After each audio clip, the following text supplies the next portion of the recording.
Psycho.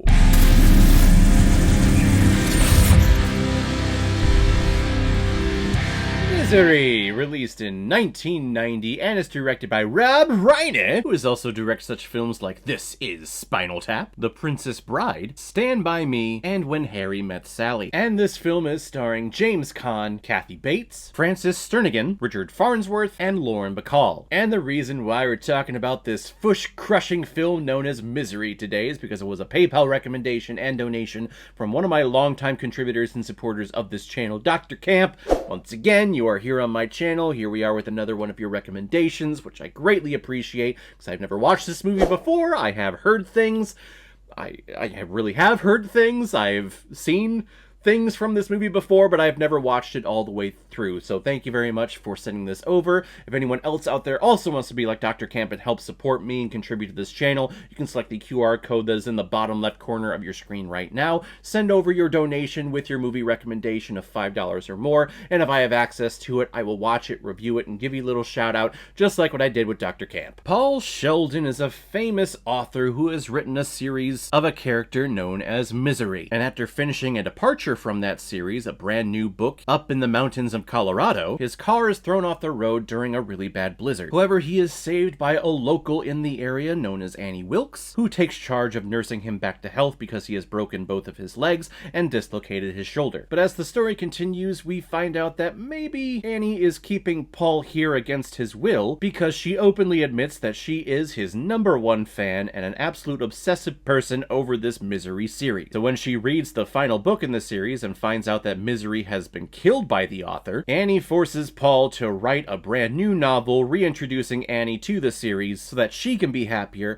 and in her mind, Annie and Paul can live the rest of their days together on this farmhouse. So in the introduction, when I said psycho, I do mean Psycho. Thankfully, I will never have to deal with a crazy fan with this channel. I know this is like gonna be nowhere as popular as Paul Sheldon is in this movie with his Misery series, but having this happen to a celebrity of this person who can't distinguish reality from the fantasy world that they've created in their mind and the fantasy world that they're obsessed with reading in these books, it's a very dangerous thing. And I like the, I guess, kind of commentary that this film is on fandom when it comes to celebrities. Celebrities are people. You know, they go out, they have dinner with loved ones just like you and me. They have the right and deserve their privacy just as we, normal people, deserve and have the right to our privacy as well. So when you see people like filming celebrities at the grocery store, maybe they're outside at a restaurant and they're like sneakishly filming them on their phone so that they can tell their friends later on, like,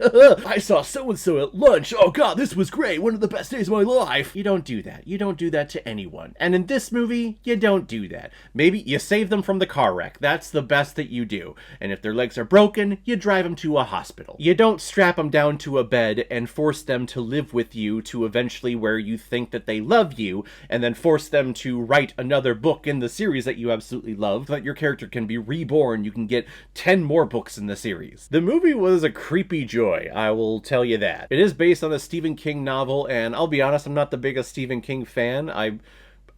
No, this is going to get me in trouble. I find a lot of his stuff very arrogant and very self-indulging. And here's a story about a writer who has such fandom that one of them goes crazy and just wants to be with him all the time because his writing, according to her, is just so magnificent and so great. It's very self-indulgent, and I feel like I get a lot of that from him in other Stephen King films that I've seen. Of course, I haven't read any Stephen King books.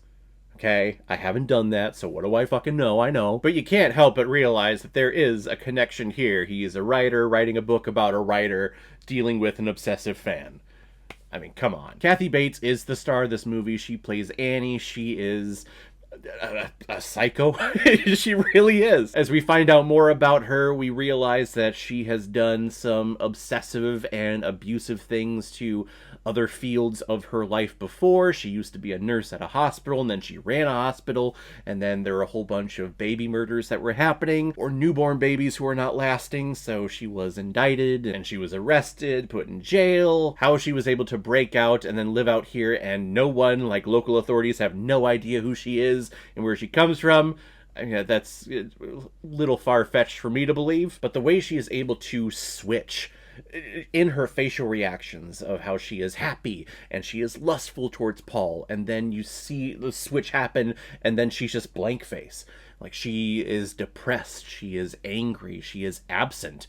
Even though her body is there and she's talking, there's nothing there. And then when she does heinous acts like what happens to Paul's feet in this movie, and how she does it with a smile on her face, and how, no, this is therapy, this is a good thing for you, as she takes the sledgehammer and breaks his legs again. It's a great performance, and I would assume that this is one of the performances that put her on the map in terms of stardom. And plus that scene, first off, I thought that scene happened way earlier in the film. Like, again, this is my first time viewing it, so as the film gets started and he's ending up in bed and we see his legs all swollen and broken, I'm like, okay, this is going to happen at any point here. Like, he's going to try to escape and then she's going to do this.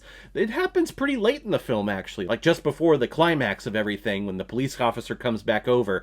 That's when it happens, like in the last 30 minutes. Like, oh, okay, I was expecting this way earlier. So, that sound. Oh my god. Sound design there, just chef's kiss. The bone cracking, the bone on bone, and on the wood with the it's a sound that's gonna haunt me for the rest of my life, I think. And James Caan is great here. He's a great foil to what Kathy Bates is doing. He's just trying to be calm. He's not trying to get elevated in any way, because I think he knows if he does, then this person's gonna fly off the rails and she's gonna pull out a gun and just end it right here. So he's an intelligent guy. I like how Paul is just kind of going along with everything, and he's calculating. He's strategic. He's figuring out the best time to do certain things, and he has great plans.